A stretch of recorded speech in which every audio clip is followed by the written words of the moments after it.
ರಾಜೀನಾಮೆಯ bomb ಒಂದನ್ನ ಸಿಡಿಸಿದ್ದಾರೆ ಗೃಹ ಸಚಿವ ಡಾಕ್ಟರ್ ಜಿ ಪರಮೇಶ್ವರ್. ಕಾಂಗ್ರೆಸ್ನಲ್ಲಿರುವಂತಹ ಸದ್ಯದ ಈ ಬಡ ಬಡಿದಾಟ ಏನಿದೆ, ಆ ಬಡ ಬಡಿದಾಟಕ್ಕೆ ಬೇಸರಗೊಂಡ್ರ ಗೃಹ ಸಚಿವರು ಅನ್ನುವಂತ ಪ್ರಶ್ನೆ ಈಗ ಕಾಡ್ತಾ ಇರೋದು. ಕಾರಣ ಅವ್ರು ಕೊಟ್ಟಂತ ಒಂದು ಸ್ಟೇಟ್ಮೆಂಟ್. ಆ ಸ್ಟೇಟ್ಮೆಂಟ್ ಈಗ ಸಾಕಷ್ಟು ಚರ್ಚೆಗೆ ಕಾರಣ ಆಗ್ತಾ ಇದೆ. ಕುರ್ಚಿ ಕಿತ್ತಾಟ, ಅಧ್ಯಕ್ಷರ ಬದಲಾವಣೆ ಫೈಟ್ ಮಧ್ಯೆ ಹೊಸ ಬಾಂಬ್ ಅನ್ನ ಸಿಡಿಸಿದ್ದಾರೆ ಗೃಹ ಸಚಿವರು.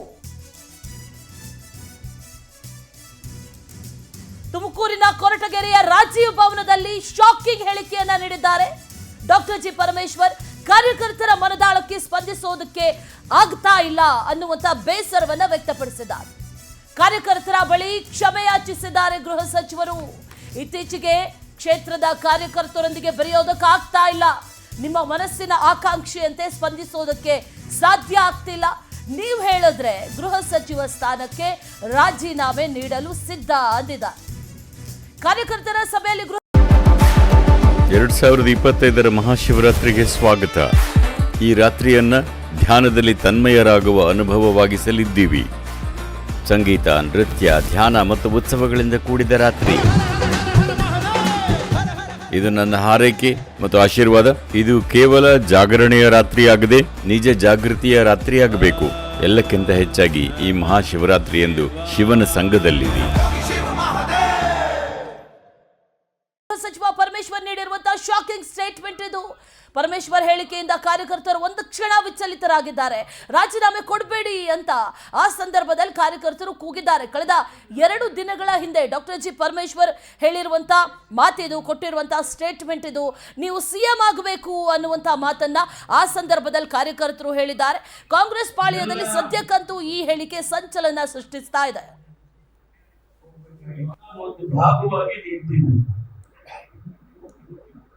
ಇನ್ನೊಂದಿಷ್ಟು ನಿರಾಶೆ ಆಗಿರ್ಬೋದು.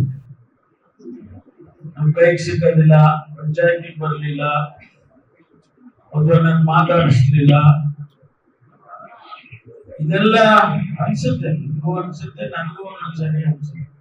ಹೋಗ್ಬೇಕಾಗಿತ್ತು, ಹೋಗ್ಲಿಲ್ಲ. ನಾಟಕಕ್ಕೆ ಹೋಗ್ಬೇಕಾಗಿತ್ತು, ಅಲ್ಲಿ ಹಾಡು ಹೇಳ್ಬೇಕಾಗಿತ್ತು, ಜಾತ್ರೆಗೆ ಹೋಗ್ಬೇಕಾಗಿತ್ತು ಅಂತ ನನಗೂ ಅನ್ಸುತ್ತೆ. ಆದ್ರೆ ಸಮಯ ನನ್ನ ಕೈಲಿದೆ. ನೀವೆಲ್ಲ ದೊಡ್ಡ ಮನ್ಸು ಮಾಡಿ ಒಂದೇ ಮಾತಿನಲ್ಲಿ ಹೇಳ್ಬಿಟ್ರೆ ನಾಳೆ ರಾಜೀನಾಮೆ ಕೊಡ್ತೀನಿ.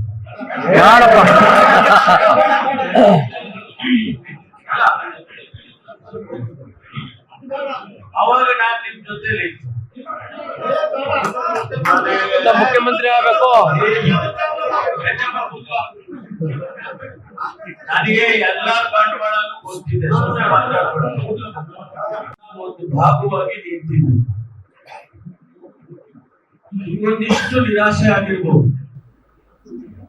ನಮ್ಮ ಕೈಗೆ ಸಿಕ್ಕೋದಿಲ್ಲ, ಪಂಚಾಯತಿಗೆ ಬರಲಿಲ್ಲ, ಅವ್ರನ್ನ ಮಾತಾಡಿಸ್ಲಿಲ್ಲ,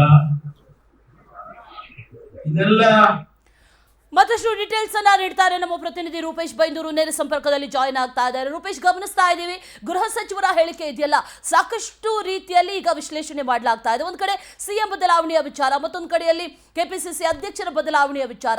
ಈ ನಡುವೆ ಕೊಟ್ಟಿರುವಂತಹ ಈ ಸ್ಟೇಟ್ಮೆಂಟ್ ಇದೆಯಲ್ಲ, ರಾಜಕೀಯವಾಗಿ ಯಾವ ರೀತಿಯಾಗಿ ವಿಶ್ಲೇಷಣೆ ಮಾಡಲಾಗ್ತಾ ಇದೆ, ರಾಜಕೀಯ ಪಡಸಾಲೆಯಲ್ಲಿ ಯಾವ ರೀತಿ ಚರ್ಚೆಗಳು ನಡೀತಾ ಇದೆ, ಸ್ಟೇಟ್ಮೆಂಟ್ಗೆ ಸಂಬಂಧಪಟ್ಟಂತೆ ಡೀಟೇಲ್ಸ್ ಏನಿದೆ ರೂಪೇಶ್? ಅಶ್ವಿನಿ, ಇತ್ತೀಚೆಗೆ ಗೃಹ ಸಚಿವ ಜಿ ಪರಮೇಶ್ವರ್ ಅವರು ರಾಜಕೀಯದ ಕೇಂದ್ರ ಬಿಂದು ಆಗ್ತಾರೆ. ಯಾಕಂತ ಹೇಳಿದ್ರೆ ಇಲ್ಲಿ ದಲಿತರ ಸಮಾವೇಶ, ಅದೇ ರೀತಿಯಾಗಿ ಅದು ಸಂಬಂಧಪಟ್ಟ ಚರ್ಚೆ ಮಾಡೋದ್ರಲ್ಲೂ ಕೂಡ ಜಿ ಪರಮೇಶ್ವರ್ ಅವರು ಮುಂಚೂಣಿ ನಾಯಕರಾಗಿದ್ರು. ಅದೇ ರೀತಿಯಾಗಿ ಇಲ್ಲಿ ಬೇರೆ ಬೇರೆ ರೀತಿಯಾಗಿರತಕ್ಕಂಥ ಹೇಳಿಕೆಗಳು, ಡಿ.ಕೆ. ಸಿದ್ದರಾಮಯ್ಯ ಬಿಟ್ಟರೆ ಮತ್ತೆ ಯಾರು ಸಿಎಂ ಆಗಬೇಕು ಅಂತ ಚರ್ಚೆ ಬಂದಾಗಲೂ ಕೂಡ ಇಲ್ಲಿ ಜಿ ಪರಮೇಶ್ವರ್ ಅವರು ಮುಂಚೂಣಿಯಲ್ಲಿ ಕಾಣಿಸ್ಕೊಳ್ತಾ ಇದ್ರು. ಇದೀಗ ದೆಹಲಿಗೆ ಹೋಗಿ ಬಂದ ಮೇಲೆ ಮತ್ತೊಂದಿಷ್ಟು ಚರ್ಚೆಗಳು ಶುರು ಆಯಿತು. ದೊಡ್ಡ ಮಟ್ಟಕ್ಕೆ ಹೈಕಮಾಂಡ್ ಮಟ್ಟದಲ್ಲಿ ಜಿ ಪರಮೇಶ್ವರ್ ಅವರು ಲಾಬಿ ಮಾಡ್ತಾ ಇದ್ದಾರೆ ಅಂತ ಹೇಳಿ ನಿನ್ನೆ ಕೊರಟಗೆರೆ ಕಾರ್ಯಕ್ರಮದಲ್ಲಿ ಒಂದು ಮಾತಾಡಿದ್ರು. ಆ ಮಾತುಗಳು ಇದೀಗ ಸಾಕಷ್ಟು ದೊಡ್ಡ ಮಟ್ಟಕ್ಕೆ ವೈರಲ್ ಆಗ್ತಾ ಇದೆ. ಈ ಒಂದು ಕಾರ್ಯಕ್ರಮದಲ್ಲಿ ಹೇಳ್ತಾರೆ, ಕಾರ್ಯಕರ್ತರ ಭಾವನೆಗಳು ಸ್ಪಂದಿಸಲಿಕ್ಕೆ ಸಾಧ್ಯ ಆಗ್ತಾ ಇಲ್ಲ, ಸಮಯ ಸಿಗ್ತಾ ಇಲ್ಲ ಅಂತ ಹೇಳಿ. ಅದೇ ರೀತಿಯಾಗಿ ಒಂದು ಮಾತಾಡ್ತಾ ಮುಂದೆ ಒಂದು ಮಾತು ಹೇಳ್ತಾರೆ, ರಾಜೀನಾಮೆ ಕೊಡೋಕ್ಕೂ ಕೂಡ ಸಿದ್ಧ ಆಗಿದೆ ಅಂತ ಹೇಳಿ ಕಾರ್ಯಕರ್ತರ ಬಳಿ ಒಂದು ಮಾತನ್ನು ಹೇಳ್ಕೊಳ್ತಾರೆ. ಅದಾದ ಬಳಿಕವಾಗಿ ಕಾರ್ಯಕರ್ತರು ಹೇಳ್ತಾರೆ, ನೀವು ರಾಜೀನಾಮೆ ಕೊಡೋ ಅಗತ್ಯ ಇಲ್ಲ, ಯಾಕಂದ್ರೆ ಗೃಹ ಸಚಿವರಾಗಿದ್ರಿ, ಮುಂದೆ ಸಿಎಂ ಆಗೋರು, ಯಾವುದೇ ಕಾರಣಕ್ಕೂ ಕೂಡ ನೀವು ರಾಜೀನಾಮೆ ಕೊಡೋದು ಬೇಡ ಅಂತೇಳಿ ಕನ್ವಿನ್ಸ್ ಮಾಡ್ಲಿಕ್ಕೆ ಬರ್ತಾರೆ. ಈ ಹೇಳಿಕೆಯಿಂದ ಏನೇನು ಕಾರಣಗಳಿದೆ ಅಂತೇಳಿ ಈ ಬಿ ಆರ್ ಪಾಟೀಲ್ ಅವರು ಹಿಂದೆ ಹಿಂದೆ ಸಿಎಂ ಸಲಹೆಗಾರ ಒಂದು ಜವಾಬ್ದಾರಿಗೆ ರಾಜೀನಾಮೆ ಕೊಟ್ಟು ಹೊರಗಡೆ ಬಂದ್ರು. ಅವರ ಉದ್ದೇಶ ಏನಾಗಿತ್ತು ಅಂದ್ರೆ ಬೇರೆ ಹುದ್ದೆ ಬೇಕು, ನನಗೆ ಈ ಹುದ್ದೆಯಲ್ಲಿ ತೃಪ್ತಿ ಇಲ್ಲ ಅಂತೇಳಿ. ಪರಮೇಶ್ವರ್ ಯಾವ ಅರ್ಥದಲ್ಲಿ ಈ ರಾಜೀನಾಮೆಯ ಒಂದು ಹೇಳಿಕೆಯನ್ನು ಕೊಟ್ಟರು ಅನ್ನೋ ಚರ್ಚೆ ರಾಜಕೀಯದಲ್ಲಿ ಆಗ್ತಾ ಇದೆ. ಯಾಕಂದ್ರೆ ಪರಮೇಶ್ವರ್ ಸಿಎಂ ಸ್ಥಾನದ ಆಕಾಂಕ್ಷಿ ಆಗಿದ್ದಾರೆ. ಅದೇ ರೀತಿಯಾಗಿ ಸಿಎಂ ಸಿದ್ದರಾಮಯ್ಯ ಅವರು ಬಿಟ್ರೆ ಇಲ್ಲಿ ಅಧಿಕಾರ ಹಂಚಿಕೆ ಸೂತ್ರ ಪ್ರಕಾರವಾಗಿ ನೀವು ಸೂತ್ರ ನೀವೇ ಅಂತ ಮಾತಾಡೋದಾದ್ರೆ ನಮ್ಮನ್ನ ಯಾಕೆ ಪರಿಗಣಿಸಬೇಕು, ನಾವ್ ಯಾಕೆ ಇಲ್ಲಿ ಕೆಲಸ ಮಾಡಬೇಕು ಅನ್ನೋ ಅರ್ಥದಲ್ಲಿ ಮಾತಾಡಿದ್ರು. ಹೀಗಾಗಿ ಇಲ್ಲಿ ರಾಜಕೀಯ ವಿದ್ಯಮಾನಗಳಿಂದ ಬೇಸತ್ರ ಅಥವಾ ಈ ರಾಜೀನಾಮೆ ಹೇಳಿಕೆ ಏನನ್ನ ಸೂಚಿಸ್ತಾರೆ ಅನ್ನೋದನ್ನ ನೋಡಬೇಕಾಗತ್ತೆ. ಇಲ್ಲಿ ಕಾರ್ಯಕರ್ತರಿಗೋಸ್ಕರ ರಾಜೀನಾಮೆ ಕೊಡ್ತೀರಿ ಅಂತ ಹೇಳಿದ್ರೆ ಓಕೆ, ಭಾವನಾತ್ಮಕ ಹೇಳಿರ್ಬೋದು. ಆದ್ರೆ ಇದ್ರ ಹಿಂದೆ ಬೇರೆದೇ ರೀತಿಯ ಲೆಕ್ಕಾಚಾರಗಳಿದೆಯೋ ಅನ್ನೋಂಥದ್ದು ರಾಜಕೀಯದಲ್ಲಿ ಚರ್ಚೆ ಆಗ್ತಾ ಇದೆ. ಹೀಗಾಗಿ ಪರಮೇಶ್ವರ್ ಅವರು ಯಾವ ರೀತಿ ಸ್ಪಷ್ಟನೆ ಕೊಡ್ತಾರೆ ನೋಡ್ಬೇಕಾಗತ್ತೆ. ಅದೇ ರೀತಿಯಾಗಿ ಪರಮೇಶ್ವರ್ ಹೇಳಿಕೆ ಹಿಂದೆ ಸಾಕಷ್ಟು ಒಳಮರ್ಮಗಳು ಇರಬಹುದು ಅನ್ನುವಂತ ಲೆಕ್ಕಾಚಾರಗಳಾಗ್ತಾ ಇದೆ. Ashwini, thank you ಡೀಟೇಲ್ಸ್ಗೆ.